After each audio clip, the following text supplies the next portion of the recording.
কালকে দেখছি পত্রিকার একটা সুন্দর একজন ব্যক্তি, বাংলাদেশের বর্তমান সরকারি একজন পদস্থ ব্যক্তি বলছে কর্মজীবন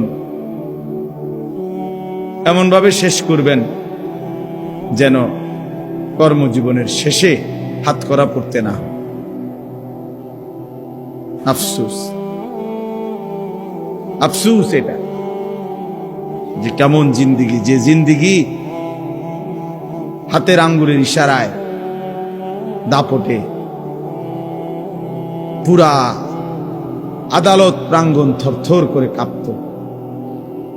আজকে সেই মানুষ যখন আদালতে যায় তো সাধারণ মানুষ পিছন দিয়ে থাপড়ায়।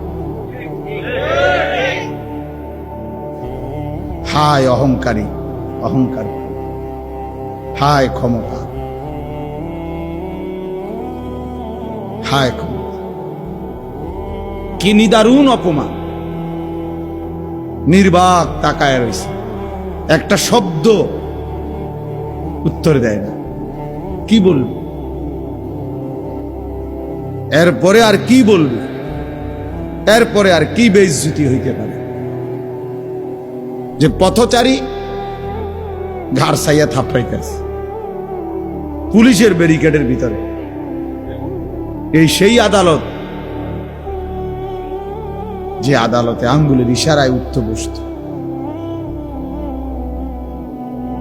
তাহলে অহংকারের দুনিয়া যদি এতটা অপমানজনক হয়, তার আখিরাত কি হবে? তার তাফসীরের মধ্যে আছে সর্বপ্রথম খতনা, আমরা যে পুরুষ খতনা করায়, এটা আল্লাহ তাআলা ইব্রাহিম আলাইহিস সালামকে আদেশ করছে। বয়সকালে ইব্রাহিম আলাইহিস সালাম নিজের খতনা নিজে করাইছে, আল্লাহর হুকুম মেনে নিছে।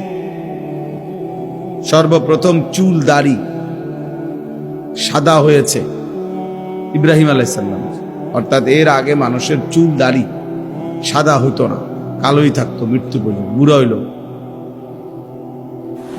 এটার জন্য অনেক বিদ্রুপ কওমের সহ্য করতে হয়েছে ওনাকে।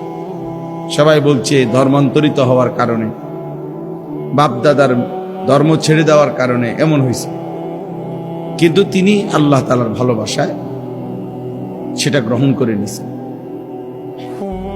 ছোটবেলায় ওনার আব্বা মা মূর্তি পূজা করত। মূর্তি পূজা করতো না শুধু, ওনার আব্বা মূর্তি বিক্রি করত বানাইয়া। তাহলে মূর্তি বিক্রেতার ঘরে জন্ম নিয়েও আপন মা বাবাকে একবারে প্রথম থেকেই তিনি মূর্তির বিরোধিতা করছেন, তাওহীদের দাওয়াত দিয়েছেন। এটা অনেক বড় মহব্বত এবং হিম্মতের ব্যাপার। ইয়া আবাতি লিমা তা'বুদু মা লা ইয়াসমাউ ওয়া লা ইউবসিরু ওয়া লা ইউগনি আনকা শাইআ। কোরআন শরীফে আছে, তিনি তার পিতাকে বললেন, হে বাবা, আপনি কিসের ইবাদত করেন?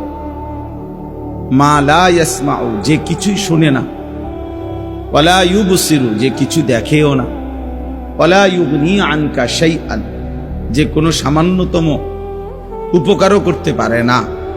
এই ফালতু মূর্তির কেন পূজা করে, ইবাদত করে? তার বাড়ি ছোট্টবেলা থেকেই তিনি আল্লাহর ভালোবাসায় বাবা মার কুফরিও এক সেকেন্ডের জন্য মেনে নেন, করেন নাই।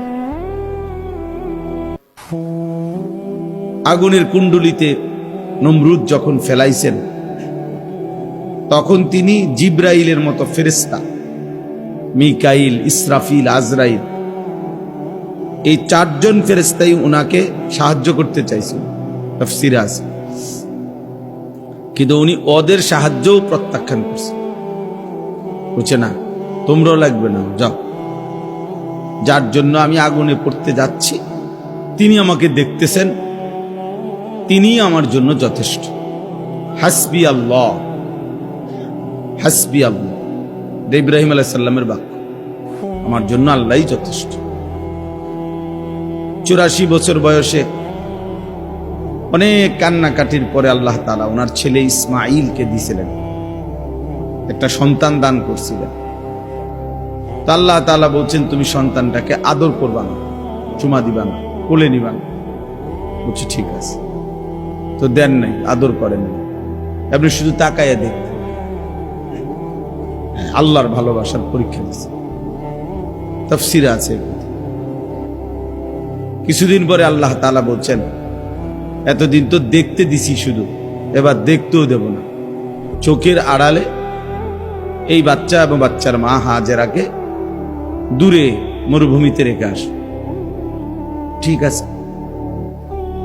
তো আল্লাহ তাআলার হুকুমে কাবা ঘরের পাশে, তখন কাবা ঘরের প্রাচীর ছিল না, এই কাবার পাশে মক্কায় মরুভূমিতে গাছপালা, তরুলতা, পানি, মানুষ, জনবসতিহীন একেবারেই ধুধু মরুভূমিতে একেবারেই একা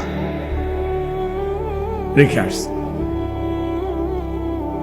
এরপরে কিছুদিন পরে আল্লাহ তাআলা বলছেন প্রথম তো দিলাম কিন্তু দেখতে দেই নেই, কোলে নিতে দেই নেই, দেখতে দিছি।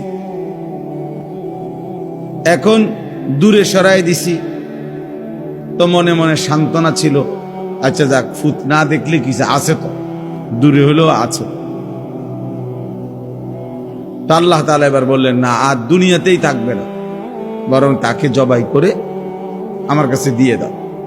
তিনি বললেন ঠিক আছে, আসলাম, আল্লাহ আমি মেনে নিলাম, আমি মেনে নিলাম। এবং ঠিকই বাস্তবিক অর্থেই সন্তানের গর্দানে, মিনার ময়দানে গর্দানের মধ্যে ছুরি রাখছে, জবাই করতেই চাইছেন। আল্লাহর কুদরতে জবাই হয় নাই সেটা তো ভিন্ন কথা, তিনি এক বিন্দুও মূলত কোন রকম লৌকিকতা বা নয়সয় বা এমনে এমনে যে না, বাস্তবিক অর্থেই তিনি কি করতে চাইছেন, জবাই করতে চাইছেন। আরো অনেক আছে তাফসীরের মধ্যে, মানে একটার থেকে একটা অনেক কঠিন পরীক্ষা ছিল, কিন্তু প্রতিবারই তিনি আল্লাহর ভালোবাসায় সমস্ত পরীক্ষায় উত্তীর্ণ হয়েছেন। কোরআনুল কারীমের মধ্যে আছে, আল্লাহ তাআলা বলছেন ওয়াল্লাযীনা আমানু আশাদ্দু হুব্বান লিল্লাহ, যারা মুমিন তারা সবচেয়ে বেশি ভালোবাসে আল্লাহকে। এজন্য মুমিনের সবচেয়ে বড় ভালোবাসা আল্লাহর জন্য। এই জন্য প্রিয় ভাই, আমরা কয়জন, যে কয়জনে আসছি শুনলাম, বুঝতে শিখি, বুঝতে শেখা দরকার। আল্লাহকে ছেড়ে তো ইজ্জত মেলে না, সম্মান মেলে না, হয় নগদ নয়তো বংশ পরম্পরায় হলেও একদিন বেইজ্জতি হইতে হয়। আমার কাছে কিতাব আছে, তাফসীর আছে, ইমাম আমাশ রাহমাতুল্লাহ আলাইহি বলছে প্রত্যেক সুদখোর পরবর্তী 40 থেকে বছরের ব্যবধানে তার বংশধরকে, পরবর্তী প্রজন্মকে আল্লাহ বেইজ্জতি করবেই এবং নিশ্চিহ্ন করে দিবে। হ্যাঁ, এই জন্য বাবাদেরকেও বলি, ছেলেদেরকেও বলি, আমারও বলি, লম্বা সময় বয়ান করার সুযোগ আজকে নাই, আমরা প্রত্যেকে খেয়াল করি আল্লাহর ভালোবাসা। তো বলতেছিলাম ইব্রাহিম আলাইহিস সালাম আল্লাহর ভালোবাসায় চূড়ান্ত প্রমাণ দিছে, কোনোভাবে কোনো কিছুতে আর কষ্ট করার দরকার নেই, এখনই শেষ। আল্লাহর ভালোবাসায় চূড়ান্ত পরীক্ষা দিয়ে উত্তীর্ণ হয়েছেন। প্রতিবারই আল্লাহর ভালোবাসায় প্রমাণ দিছেন যে আল্লাহ আমি আপনাকেই ভালোবাসি। তো আল্লাহ তাআলা এর বিনিময়ে ইব্রাহিম আলাইহিস সালামকে দিয়ে আল্লাহর ঘর কাবা পুনর্নির্মাণ করাইছিল। আল্লাহ বলছে ইব্রাহিম যা, সারা জিন্দেগীর এই তোমার ত্যাগ, কুরবানি, তোমার এই পরীক্ষায় আমি আল্লাহর ভালোবাসার চূড়ান্ত প্রমাণ, সারাটা জীবন তুমি যা দিয়েছ, বিনিময়ে আজ আমি তোমারে আমার ঘর কাবা, গোটা কায়নাতের হেদায়েতের মার্কাজ, বুদি আলিন নাস, বিশ্ব মানবতার হেদায়েতের জন্য আমি আল্লাহ তাআলা যে ঘর বানিয়েছি, সেই ঘর আমি নূহ নবীর তুফানের সময় প্রাচীর তুলে নিছিলাম, ছিল না এতদিন, এখন তোমার মাধ্যমে আমি সেই ঘর পুনরায় নির্মাণ করলাম। আল্লাহ তাআলা ঘর নির্মাণ করাইয়া এবার ইব্রাহিম আলাইহিস সালামকে বললেন, এখন কি করবা? তো আল্লাহ তাআলা বললেন, ওয়াআদ্দিন ফিন-নাসি বিল হজ্জ, সারা পৃথিবীর আমার বান্দাদেরকে আমার এই ঘরের উদ্দেশ্যে, কাবা ঘর, এই ঘরের উদ্দেশ্যে হজ আদায় করার জন্য ঘোষণা দাও, ঘোষণা দাও। ইব্রাহিম আলাইহিস সালাম বললেন, আয় মাওলা, এক মরুভূমি, এখানে তো কোনো মানুষই তেমন উল্লেখযোগ্য নাই, অল্প কয়টা মানুষ। এখন আমার ছেলে ইসমাইল হাজেরার সাথে আরো কিছু মানুষ জুড়ছে, তা তো সামান্য। তা আমি এই পৃথিবীর সব মানুষকে কিভাবে হজ্জের ঘোষণা দেব আপনার ঘরের উদ্দেশ্যে? তো আল্লাহ তাআলা বললেন, ইব্রাহিম, নিদা মানে আহ্বান, আজান, ডাকা, এটা তোমার দায়িত্ব, পৌঁছানো আমার দায়িত্ব। ওয়া আলাইয়াল বালাগ, পৌঁছানো আমার দায়িত্ব, তুমি দাও, তুমি আজান দাও, তুমি আজান দিয়ে রাখো। এরপরে শোনো, ইয়াতুকা রিজালান ওয়া আলা কুল্লি যামিরিন ইয়াতিনা মিন কুল্লি ফাজ্জিন আমিক। তখন দেখবা আগামীর কিয়ামত পর্যন্ত কাছের মানুষগুলো পায়ে হেঁটে আর পৃথিবীর একেবারে সর্বোচ্চ দূর দূরান্ত থেকে মানুষগুলো বাহনে চড়ে আমার এই ঘরের উদ্দেশ্যে আসবে, ঘরের উদ্দেশ্যে আসবে। ফলে যুগ যুগ ধরে আল্লাহ পাক রব্বুল আলামিন সারা পৃথিবীর শেষ প্রান্তেও যেই মুমিন থাকে, ইমানদার থাকে, আল্লাহ তাআলা তার কলবেও আল্লাহর ঘরের প্রতি এক চরম আকর্ষণ আল্লাহ দান করছে। বারবার আল্লাহ তাআলা বলছেন, এটা আমার কুদরতি আকর্ষণ, আমি আমার বান্দার কলবে, মুমিনের দিলে, পৃথিবীর যত দূরেই হোক, আমি আল্লাহ তাআলা এই হজ্জের আগ্রহ, আমার ঘর দেখার আগ্রহ, কাবার আগ্রহ আমি দিয়ে দেব, তুমি শুধু একবার ঘোষণা দিয়ে দাও। ইব্রাহিম আলাইহিস সালাম ঘোষণা দিয়েছেন। এবার যেন ইব্রাহিম আলাইহিস সালাম আল্লাহকে জিজ্ঞেস করলেন, আল্লাহ, এই হজ্জে যদি আপনার বান্দারা আসে তো কি লাভ হবে?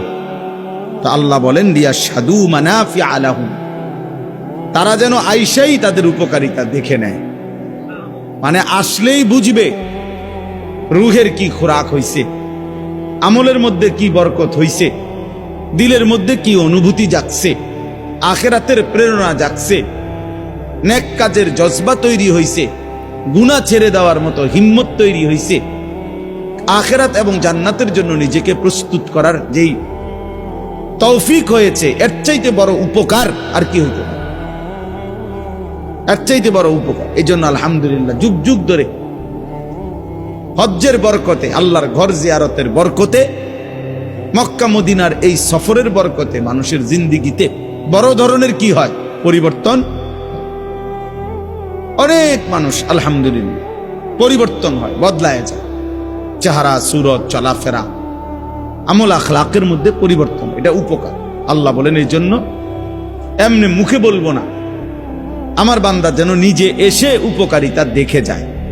ওয়ায়াযকুরু ইসমাল্লাহি ফি আইয়ামিন মা'লুমাতিন আলা মা রাযাকাহুম মিন বাহিমাতিল আনআম, এবং আমি আল্লাহ যে চতুষ্পদ জন্তুগুলো আমার বান্দাদের জন্য জবাই করার, কোরবানি করার জন্য হালাল করেছি, সেই প্রাণীগুলো যখন জবাই করবে নির্ধারিত দিনে, 10, 11, 12 জিলহজ, এই 3 দিনে, তখন যে আমি আল্লাহর জিকির এই 3 দিনে পড়বে, বেশি থেকে বেশি এই জিকিরের বরকত হাসিল করার জন্য তারা যেন আমার ঘরে আসে।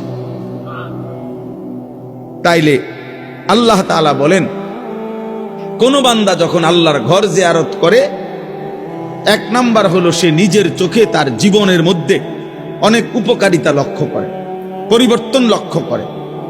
আরেক হলো হজ্জের এই সময়গুলো একই সাথে কোরবানিরও সময়। হজের যেই 5 দিন, এর মধ্যেই মাঝখানে 3 দিন হলো, কোরবানিরও 3 দিন।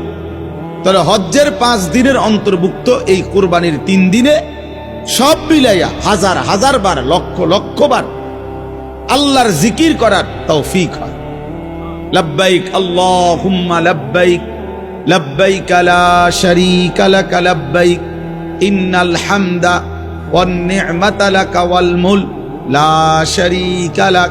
এইটা একটানা পড়ে, এটা আল্লাহর জিকির। আমি আলহামদুলিল্লাহ মনে করেন 16 কিলোমিটার হাইটা গেছি, মিনার তাবু থেকে আরাফা, আরাফা থেকে মুজদালিফা, মুজদালিফা থেকে আবার মিনা, মিনা থেকে আবার মক্কা শরীফ, কাবা। গত বছরও গেছি হাইটে। এই সময় হৃদয়ের একটা আলাদা আল্লাহকে জিকিরের বরকত হয়, হাজার হাজার আল্লাহর স্মরণ বান্দার জবানে মস্ক হয়ে যায়। তাওয়াফ করে বারবার। আরে আমার ছাত্র তো নাম কি, নূর মোহাম্মদ। এই আমার একজন ছাত্র আছে, আমি খুব সম্ভব কোন সালে যেন 2018 সালে খুব সম্ভব মনে হয়, না না কি জানি। তো আমি যখন হজে গেছি, ও আমার সাথে দেখা করতে আসছে কাবা করে, ও জিদ্দা থাকতো। তো আয়সা আমারে বলতেছে, আমি তাওয়াফ করে বসছি মাতাফে, তো বলতে হুজুর আপনি চলেন না একটু বাইরন, আপনার একটু নাস্তা করামু। আমি বলছি না, আমার তো আরো 10টা তাওয়াফ পুরামু, তো তুই বয়, আমি একটু পরে বাইরে। তো আমাদের সাথে একজন কইতেছে, কয়টা তাওয়াফ? এবারে বললাম যে 10টা তাওয়াফ। 10টা তাওয়াফ মানে 70 চক্কর, 7 চক্করে 1 তাওয়াফ। তো আমি অনেক আগে, একটু আগের থেকে শুরু করছি, টানা একটু পর পর জিরাইয়া জিরাইয়া নিয়ত করছিলাম 10 তাওয়াফ করব। তো ওই সময় এটা দেখছি যে ভালোবাসা, মহব্বত, আল্লাহর ঘর জিয়ারতের বরকতে এত বেশি পরিমাণ আল্লাহর জিকির নসিব হয়, যেটা অন্য সময় হয় না।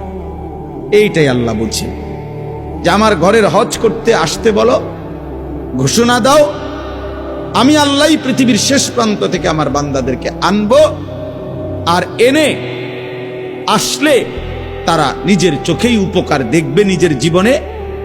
আর আমি আল্লাহ তাআলার জিকির হজ্জের দিনগুলোতে, কোরবানির দিনগুলোতে বেশি বেশি আমি আল্লাহ তাআলার জিকির করবে, এরই মাঝখানে কোরবানিও করবে। এজন্য তাফসীরের মধ্যে আছে, কোরবানির মধ্যে মূল মাকসাদ কি? আল্লাহর জিকির। কোরবানির মেন প্রাণটা কি? প্রাণীটা না, কোরবানির মেন মর্ম, হাকিকত, নিগুড় তথ্য হইল এই কোরবানির প্রাণী জবাই করবার সময় যে আল্লাহর নাম কয়, বিসমিল্লাহ আল্লাহু আকবার বলে, এই যে আল্লাহর নাম নেয়, সবাই চিৎকার দেয়, এইটা যে বলে আল্লাহর নাম নেয়, এইটাই আল্লাহ তাআলা চায়।